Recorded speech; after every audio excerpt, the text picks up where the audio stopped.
Welcome to another manga spotlight. This is Black Torch. So this is by Takaki Tsuyoshi. I'm hoping I'm pronouncing that right. This guy was actually, if I remember this correctly, he was a assistant for Bleach. So if you see some similar artwork, it's because he worked on that. He wasn't like the creator or anything like that, but he like helped assist on the manga. There's going to be a lot of Bleach references in this game. This game in this manga. This is basically Bleach with a little bit of Naruto sprinkled in. Unfortunately, I believe the series also got canceled.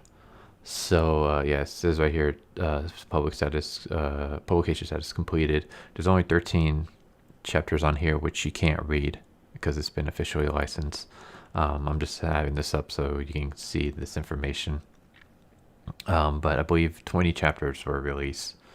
At least 20 chapters are released so far. And I haven't gotten a chance to read them all yet. I'm like halfway through. But it's a really good series, and it's such a shame they got hacks. Because the storyline was pretty good. Artwork was amazing. The writing is pretty good. I mean, the main characters and stuff like that's pretty awesome. Like, I like him stuff. But let's just read this. As a descendant of shinobi, Jirou, I'm assuming that's how you pronounce it, Azuma, I'm just going to call him Azuma, has been learning ninja techniques his entire life.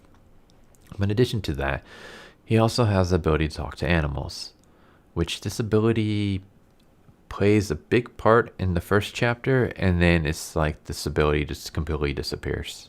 It's very weird. Like, his ability to talk to animals doesn't really come up again at all. So it was almost like it was just kind of thrown in there just to set up the beginning, which didn't really need to. I don't know. You guys will see what I mean. One day when he rescues a strange black cat named Ragou. I'm just gonna say Ragou just because I know that's like a dish, and it just makes me laugh naming this demonic cat Ragou. But I know that's not how you pronounce it. He learns that the world is filled with spirits called mononoke that can take the form of both people and animals. However, their meeting is cut short when they are attacked by a hostile mononoke who is after Ragou's power. And there's a chapter, that's our main character, and there's Ragou.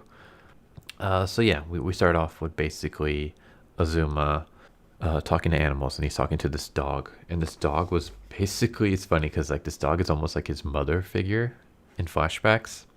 He constantly takes care of the dog, and the dog in return like basically shares like its wisdom with him, and basically says that he should spend his life helping others, and that's kind of what kickstarts this whole mess. But yeah, we start off with basically our hero confronting a bunch of bullies and fighting them off, and we see he has his powers in shinobi training, in the sense like a bully goes to hit him and he basically disappears, only to reappear behind him and kicks him into the water. And yeah, I mean, look at this artwork. The artwork is freaking amazing. I love it. And I really like the main character's design. It's so cool. But it turns out that basically he was helping these animals. Now, tell me if this sounds familiar. So our main character confronts a bunch of bullies because they were doing something to either mess with or disturb something that only our hero can witness. Does that sound familiar? I mean, okay, so in this, he basically confronts a bunch of bullies and he beats them up for messing around with these animals.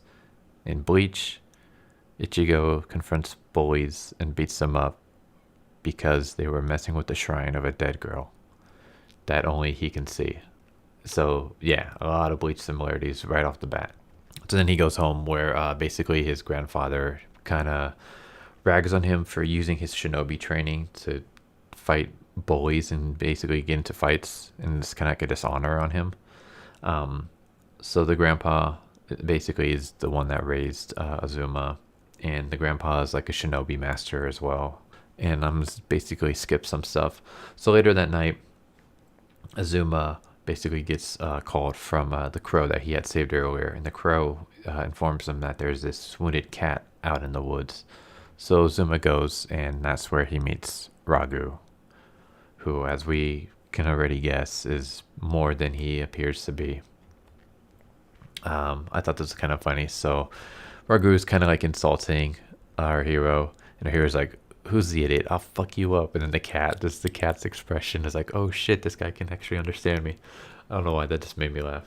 He basically tells our main character that he's not a cat, he's actually a mononoke.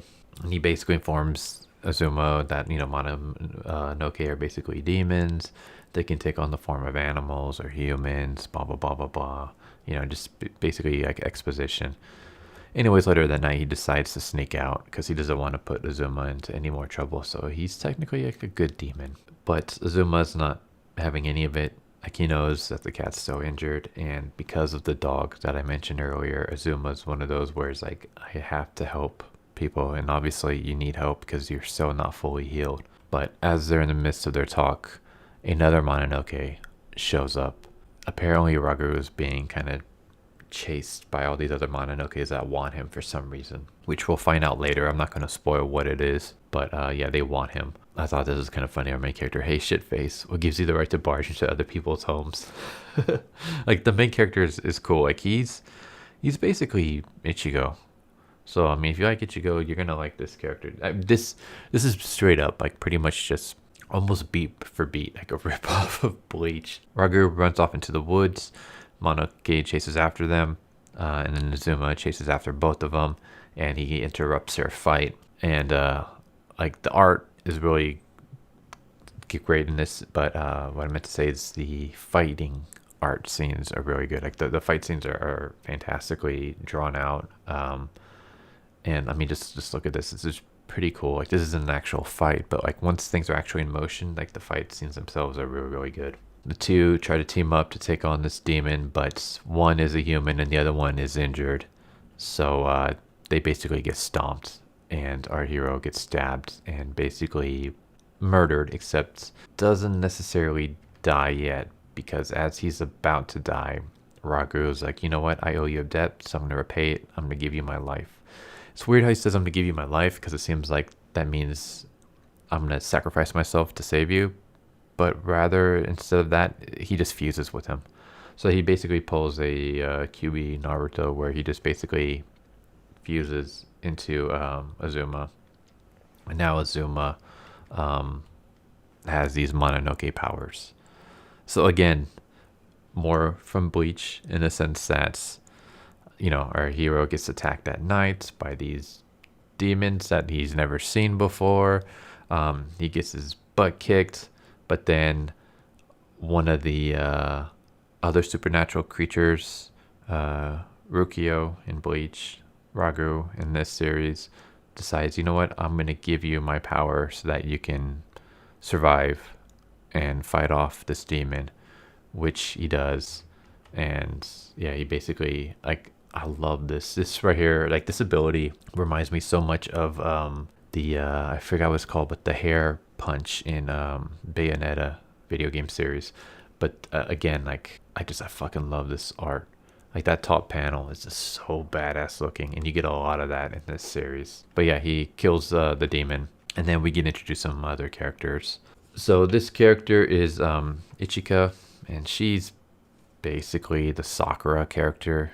Sakura from Naruto. She kind of like that, only a lot less annoying, but she's basically kind of there and constantly like picking fights with our hero. But she's more she can hold her own like way better than Sakura did in the Naruto series, because Sakura was just basically pointless. And then we have Reiji, who's basically the Ishida character from Bleach. In terms of, I mean, he's basically exact same personality, exact same rivalry, friendship, frenemies relationship with the hero. I mean, this is exactly the same. And then we got leader of the group, Shiba, who's basically Kakashi from Naruto. So basically, this is Bleach with Naruto sprinkled in. And yeah, that's Black Torch. Again, like, it's a good series. I really liked it. I thought it had a lot of potential. The artwork is freaking fantastic. It's a shame it got axed especially since the other series that he currently has going on right now, I think it's called Heat Gauge. It's not that great. It's okay, but it's not as great as Black Torch was.